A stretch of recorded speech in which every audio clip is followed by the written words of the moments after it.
Hello friends, आज हम discuss करेंगे हमारा जो नेक्स्ट टॉपिक है ट्रांसपोर्ट इन प्लांट्स में, दैट इज द ट्रांसपिरेशन। क्या डिस्कस करेंगे हम?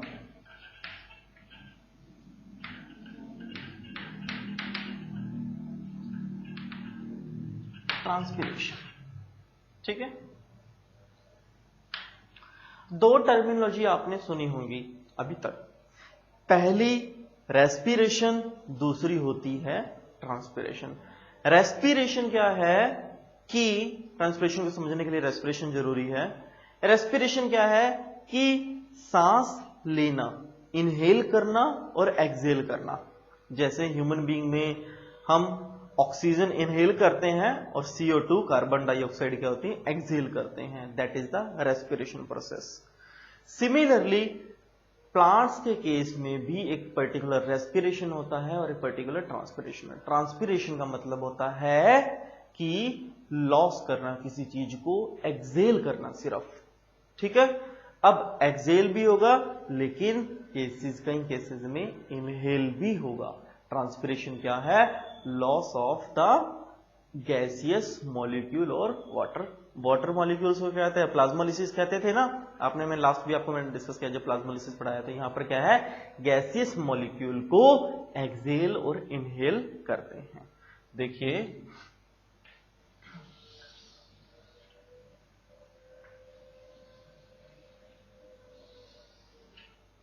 ये फिश नहीं है, मैंने लीफ बनाया है। इस तरह का लीफ बनाने का एक मोटिव है, अभी मैं आपको बताता हूं, आपको इजीली समझ में आ जाएगा इस तरह का लीफ से। ठीक है, अब ये लीफ है, एक तो हो गया लीफ का ये वाला पार्ट, ठीक है, और एक हो गया डाउनवर्ड पार्ट। एक पार्ट होता है डोर्सल सरफेस,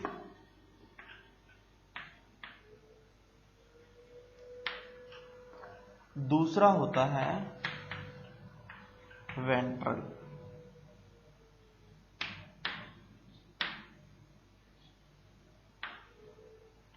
डोर्सल सरफेस क्या होता है फ्रेंड्स?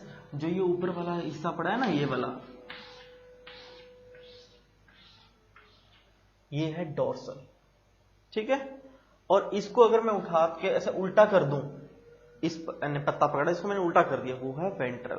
तो जो डोर्सल सरफेस है वहां पर एक प्लांट का लीफ एक इंपॉर्टेंट पार्ट होता है, दैट इज द स्टोमेटा। क्या होता है? स्टोमेटा। स्टोमेटा के अंदर भी दो तीन चीजें पाई जाती हैं। पहला होता है गार्ड सेल, माइक्रोफाइब्रिल्स, ठीक है, और जो इंटरनल पार्ट है। तो स्टोमेटा का काम क्या होता है? स्टोमेटा का काम होता है खुलना और बंद होना। अब आप सोचेंगे ये कैसा काम है, खुलना और बंद होना? अब स्टोमेटा लाइक इस तरह के स्ट्रक्चर्स होते हैं, मैं आपको बना देता हूं, लाइक बीन शेप।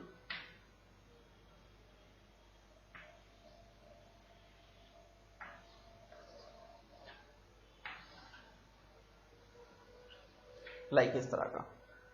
यहां पर क्या है? गार्ड सेल्स हैं, ये स्टोमेटा है।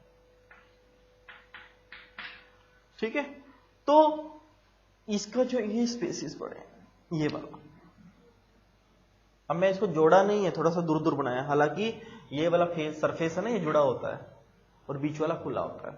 ठीक है, ये क्या कहता है? इस तरह से। ठीक है, अब अगर नजदीक आऊं, ये इस तरह से खुलता है, बंद होता है, खुलता है, बंद होता है। अब इसका खुलना और बंद होने का प्रोसेस क्या है? अब ये समझिए, इसी प्रोसेस को क्या कहते हैं? ट्रांसपिरेशन। अब लीव्स का जो डोर्सल सरफेस है, जो मेनली डाइकोटाइलडन्स में हम काउंट करते हैं, ठीक है, और वेंट्रल को मोनोकोटाइलडन्स में हम काउंट करते हैं। तो जो डाइकोटाइलडन्स का पार्ट है, जो डोर्सल सरफेस है, स्टोमेटल पार्ट, जब वो खुलता है in the process of the photosynthesis, तो इसके अंदर जो ऑक्सीजन होती है वो बाहर चली जाती है। ठीक है, और बाहर से जो CO2 है वो ग्रैब कर लेता है। अब O2 और CO2 को ग्रैब करने का मतलब क्या है? CO2 को ग्रैब करने का मतलब है कि CO2 से उनको फोटोसिंथेसिस को आगे प्रोसेस करने के लिए हेल्प चाहिए थी। कार्बन डाइऑक्साइड उनको रिक्वायरमेंट होती है ग्रीन प्लांट्स को, स्टोमेटल को। In case of the green plants की बात कर रहा हूं मैं।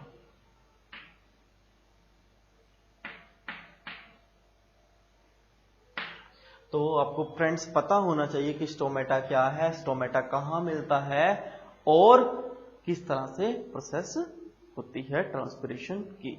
ठीक है, तो ये जो स्टैंडर्ड प्रोसेस है, हालांकि मैं इसकी डिटेल में नहीं जा रहा हूं। जब इसकी डिटेल में मैं आपको नेक्स्ट, जब मैं चैप्टर शुरू कराऊंगा, चैप्टर नंबर 12, ठीक है, मिनरल्स और न्यूट्रिशन का, वहां पर आपको मैं इसको डिटेल में पढ़ाऊंगा। बिकॉज अभी आपको पढ़ाने का इसका मैं डिटेल में इसलिए नहीं जा रहा हूं, बिकॉज दैट जब मैं वहां पर आपको पढ़ाऊंगा न्यूट्रिएंट ट्रांसपोर्टेशन को, ट्रांसपिरेशन जब मैं डिटेल शेयर करूंगा, तो आपको सिर्फ रफ आपको पता होगा, तभी आप उसको समझ पाएंगे। अगर मैं यहीं पर पूरा बता दूंगा तो वहां पर क्या है कि वो टॉपिक मिक्स हो जाएगा आपका, फिर आपको वो अंडरस्टैंड करने में थोड़ी दिक्कत हो जाएगी। ठीक है, अभी सिर्फ इतना समझ लीजिए कि स्टोमेटा का फंक्शन क्या है। स्टोमेटा के ऊपर और वाटर मॉलिक्यूल्स भी अवेलेबल है। यहां पर वाटर भी तो अवेलेबल है।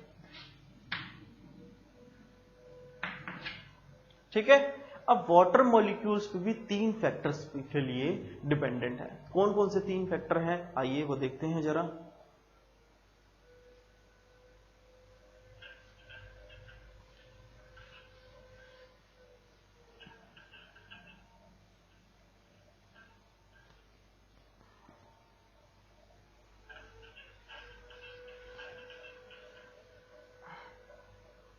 वाटर मॉलिक्यूल्स हैं वो सबसे पहले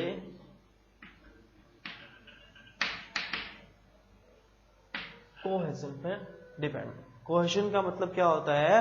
कोहेशन फैक्टर क्या है कि वाटर मॉलिक्यूल्स का अट्रैक्शन।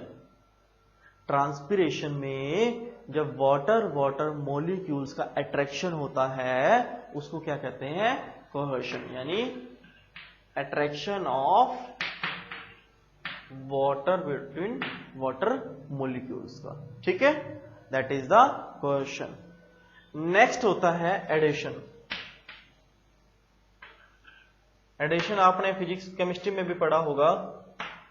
एडिशन क्या होता है कि जो स्टोमेटा का जो पोलर सरफेस है, सरफेस एरिया का वाटर के साथ रिलेशन क्या है। जब वाटर मॉलिक्यूल्स स्टोमेटा के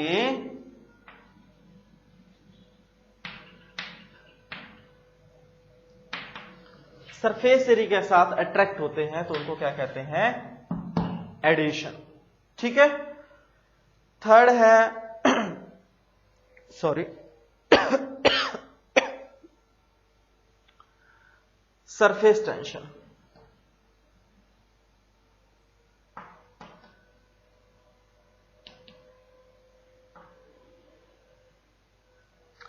सरफेस टेंशन का मतलब क्या है कि अट्रैक्शन ऑफ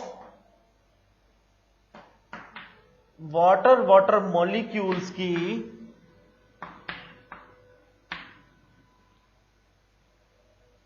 ग्रेटर होगी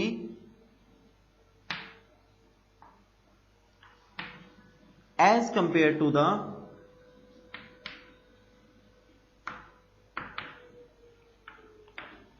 सॉलिड। मीन्स जब अट्रैक्शन है वाटर मॉलिक्यूल्स की ग्रेटर होगी किसमें? इन लिक्विड में सरफेस टेंशन में क्या है कि ट्रांसपिरेशन प्रोसेस में सरफेस टेंशन का एक इंपॉर्टेंट टर्मिनोलॉजी है कि वाटर मॉलिक्यूल्स की जो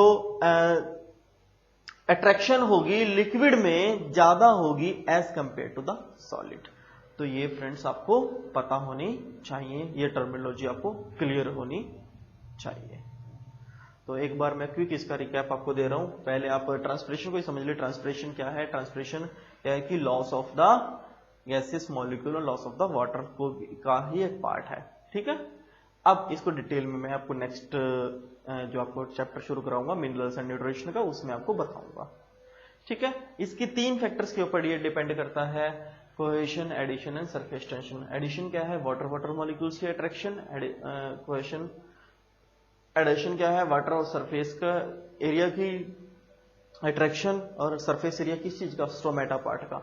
और सरफेस टेंशन क्या है, वाटर वाटर मॉलिक्यूल्स की अट्रैक्शन इन लिक्विड ज्यादा होती है as compared to the solid. और सॉलिड पार्ट क्या है, सरफेस टेंशन है वो, that is the stomatal part की। ठीक है, तो आपको ये चीजें पता होनी चाहिए।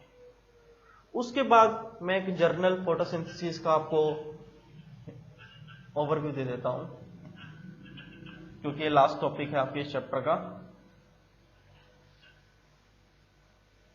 फोटोसिंथेसिस मेनली आपको क्या है, आप एक वन लाइनर आप समझ लीजिए, that is the food preparation process by the plants in the presence of the sunlight and with in the presence of the carbon dioxide. तो बाय प्रोडक्ट क्या होगा इनका, nutrients and that is the oxygen. ठीक है, तो एक बार मैं transpiration in plants को पूरा का पूरा 10 मिनट का आपको ओवरव्यू देता हूं कि आपने अभी तक ट्रांसपिरेशन में क्या क्या समझ लिया है, ट्रांसपिरेशन में हमने क्या क्या हमने स्टडी कर लिया है। ट्रांसपिरेशन 2 तरह का होता है। ठीक है, एक तो होता है स्मॉल डिस्टेंस पे, मीडियम डिस्टेंस और लॉन्ग डिस्टेंस पे। मीडियम डिस्टेंस है that will be the facilitated में हम काउंट करते हैं, बट उसको भी एक तरह का स्मॉल ही है वो, या फिर एक्टिव ट्रांसपोर्ट। राइट, तो जब मैंने आपको टाइप्स बताए थे, तो एक तो स्मॉल की आप बात करिए और एक लॉन्ग की बात करते हैं। स्मॉल में हमने डिफ्यूजन,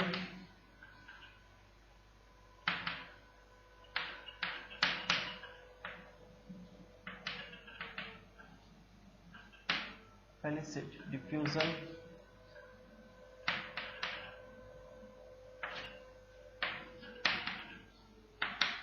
और एक्टिव ट्रांसपोर्ट पढ़ा। लॉन्ग में हमने वैस्कुलर टिश्यू के बारे में पढ़ा, that will be the xylem and phloem. ठीक है, ट्रांसपिरेशन प्रोसेस पढ़ा हमने।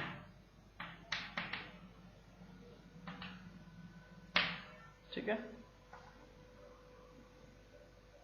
वाटर पोटेंशियल पढ़ा हमने। राइट, प्लांट वाटर रिलेशनशिप को हमने स्टडी किया।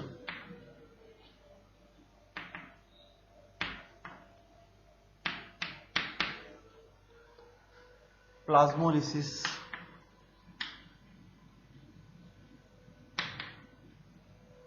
ठीक है, मेनली हमने इसको स्टडी किया। इम्बाइबेशन को हमने स्टडी किया।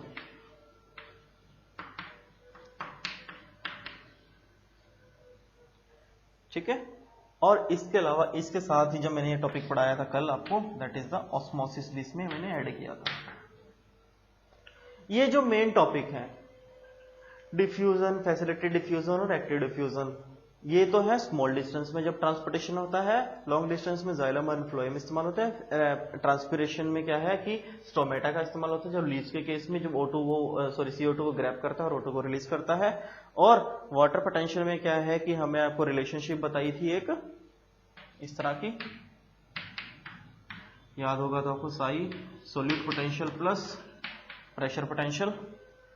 वाटर, प्लांट वाटर के रिलेशनशिप मैंने आपको बताई थी। यहाँ पर प्लाज्मोलिसिस, जब इसमें प्लाज्मोलिसिस में 3 टाइप्स बताया कि कौन कौन से सॉल्यूशन में सेल मेम्ब्रेन होती है वो ब्रेक होती है, प्लाज्मा मेम्ब्रेन ब्रेक होती है। That is the first is the isotonic, hypotonic and hypertonic. Imbibition में आपको बताया था कि जब किसी जो सेल्स हैं वो इंटरनल सेलुलर स्पेसिस में क्या होता है, वाटर मॉलिक्यूल्स को ग्रैब करते हैं।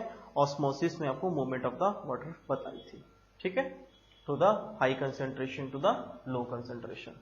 तो फ्रेंड्स, इसी के साथ आपका जो ट्रांसपिरेशन एंड ट्रांसपोर्ट का जो मेन स्टैंडर्ड टॉपिक्स हैं, जो स्टैंडर्ड पार्ट है, यहाँ पर फिनिश होता है। तो होप सो फ्रेंड्स आपको ये समझ में आया होगा। किसी को कोई दिक्कत आई हो, कोई आपको टॉपिक ना समझ में आया हो किसी भी चैप्टर किसी भी सेक्शन में कोई भी इंडिविजुअल टर्मिनोलॉजी ना समझ में आई हो कमेंट बॉक्स में बता सकता है। साथ ही मैं आपको कहना चाहूंगा हमारा जो चैनल है प्रोफेसर डी आरविज, आप जा सब्सक्राइब करिए, शेयर करिए। यहाँ पर 9 से लेकर +2 तक physics, chemistry, mathematics and biology की सभी एनसीईआरटी बेस्ड सिलेबस की वीडियोस अवेलेबल हैं। आप यहाँ पर जाकर अपने चैनल पर जाकर इनको आप देख सकते हैं और इनसे बेनिफिट ले सकते हैं और अपने सीनियर जूनियर और अपना खुद का करियर एनहांस कर सकते हैं। Thank you so much. Next video में हम आपको चैप्टर नंबर 12 से स्टार्ट कराएंगे, मिल रहे हैं न्यूट्रिशन को। Thank you so much.